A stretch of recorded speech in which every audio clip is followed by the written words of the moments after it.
Hello viewers and welcome to my channel Mita's diary.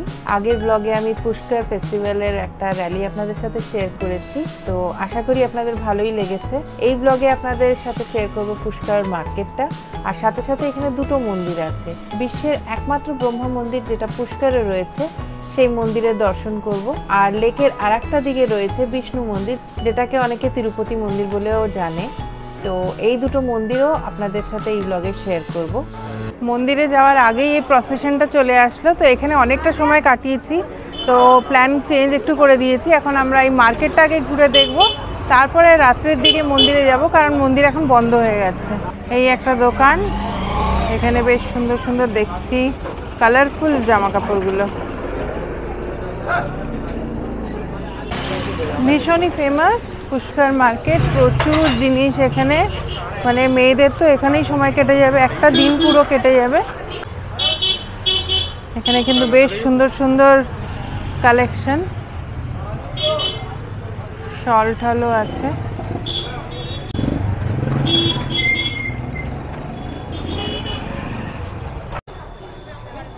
রাস্তার দুধারে এরকম কেনাকাটি করার দোকান।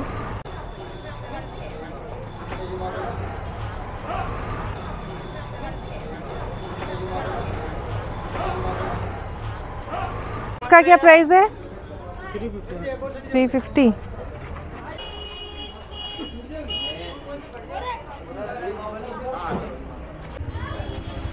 और ये हैंड पर्स का सब 100 रुपये यहाँ पे। এখানে ওয়াল হ্যাঙ্গিং গুলো কিন্তু দারুণ লাগছে। भैया इसका क्या प्राइस है? ये मोर वाले का इसका 400 रुपये है भाई। 400 টাকা দাম। लेओगे नहीं तो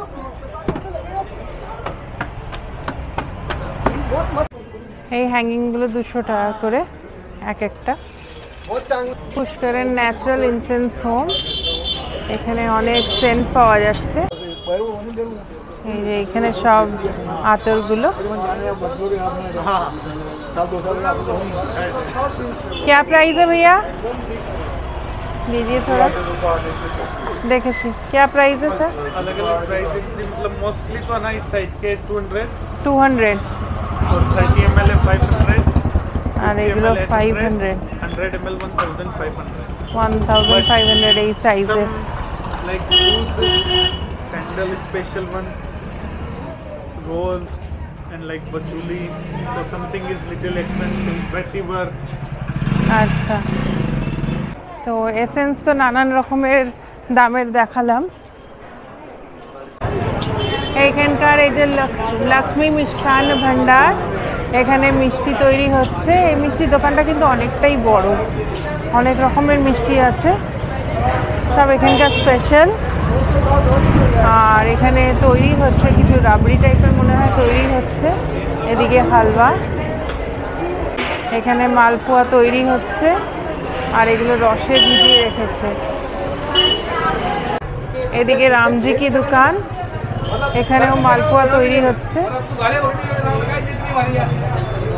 এখানে এই রাবড়ি মালপোয়াটা কিন্তু ভীষণ ফেমাস, সব জায়গায় দেখছি মিষ্টির দোকানগুলোতে এটাই মেন খাবার।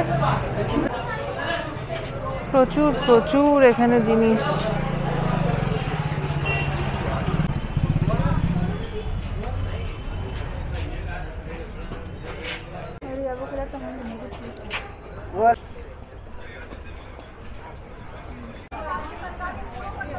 भैया क्या प्राइस है?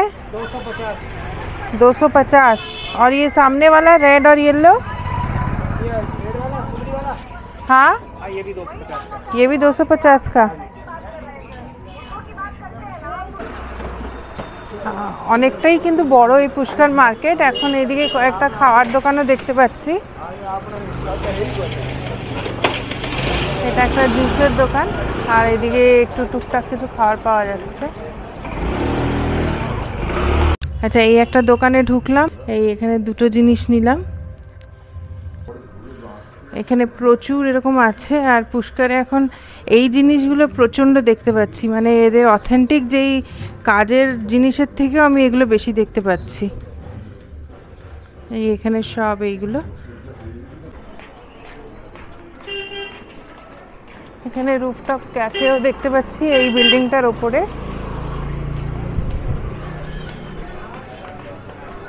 Hotel Mount view.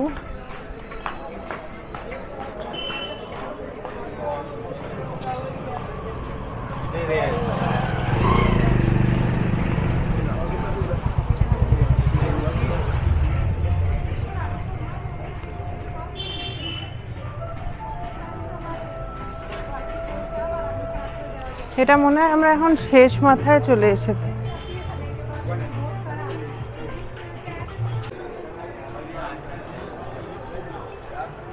এটা একটা ঘাট, এটা হলকার ঘাট। এই যে ঘাটটা, যেমন কি আগেই বলেছি এখানে অনেকগুলো ঘাট আছে, তার মধ্যে একটা।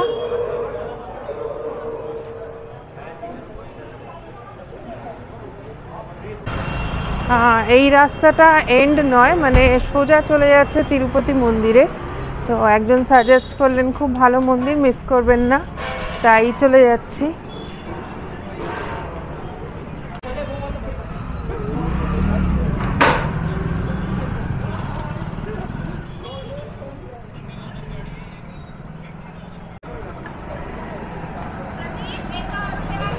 এদিকে কিন্তু প্রচুর বইয়ের collection, diary actually.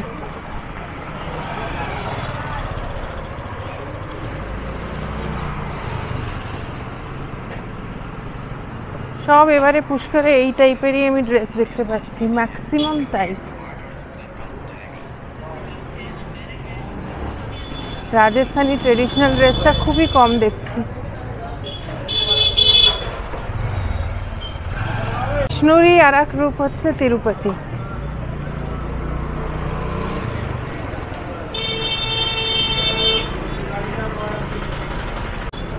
Prince handicraft, এখানে একটা বেশ ভালো দেখলাম, এই শিলটা দেখুন, দারুণ লাগলো জিনিসটা।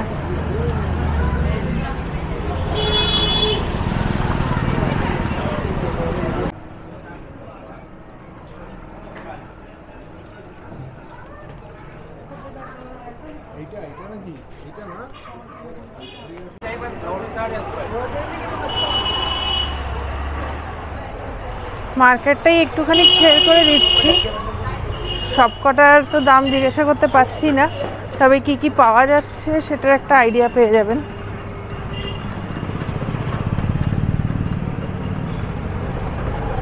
এখানে একটা মন্দির,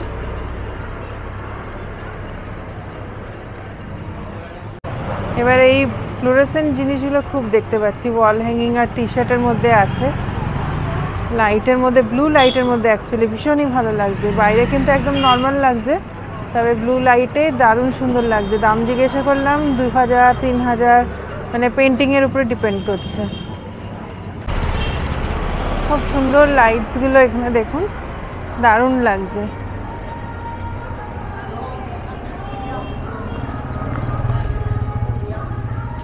সব জায়গায় কিন্তু সকাল আর রাত্রে একদম পাল্টে যায়, এখানেও বেশ লাইটে বেশ সুন্দরই লাগছে জায়গাটা।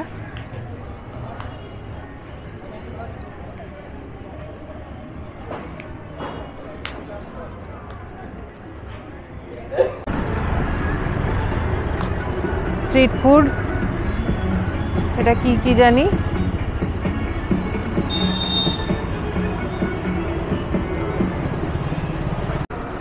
পানি বাতাসে মানে ফুচকা, এখানে আলু টিক্কি। পুরো জায়গাটা কিন্তু এখানে ভেজ, এখানে কোনো রকম করেই ননভেজ পাওয়া যাবে না। এই দোকানটাও বেশ সুন্দর। আর যে এক্সপো,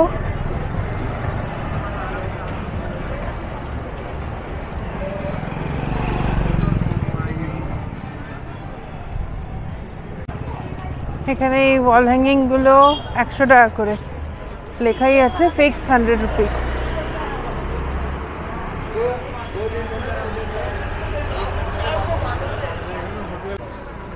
চলে এসেছি বিষ্ণু মন্দিরে, সাউথের তিরুপতির মন্দিরের স্টাইলে বানানো।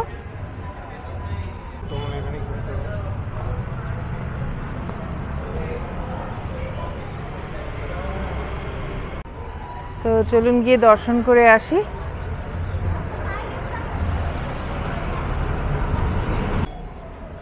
মন্দিরের ভেতরে কিন্তু ফটো তোলা নিষেধ, তাই ছবি আর তুললাম না। এই মন্দিরের ভেতরটা, মন্দিরের ভেতরে তো ছবি তুলতে দিল না, খুব বেশি পুরনো মন্দির নয় বললো, 100 বছরের, তবে মূর্তিটা দারুণ সুন্দর। আর এখন বাইরে থেকে এটাকে আরও নতুন করার চেষ্টা করছে। আর এই ভেতরে এখানকার স্টাফদের পরিবার থাকে, দেখিয়ে দিচ্ছি। এই যে এইগুলো সব স্টাফরা থাকে এখানকার মন্দিরে, যারা সাহায্য করেন। খুব সুন্দর জিনিসগুলো।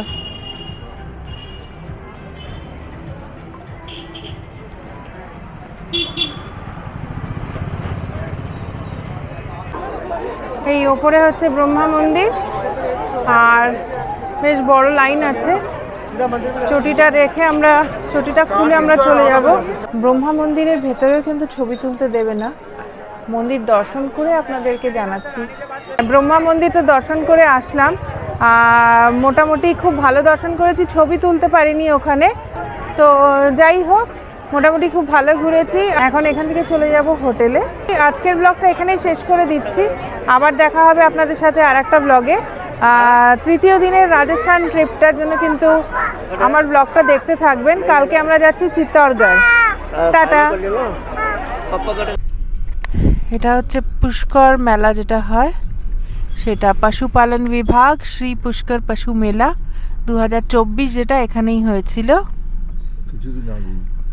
কিছুদিন আগেই হয়েছে, 2 মাস আগে মতন। তো এখন খালি মাঠ, পুরোটাই মেলা গ্রাউন্ড, অনেকটা বড়।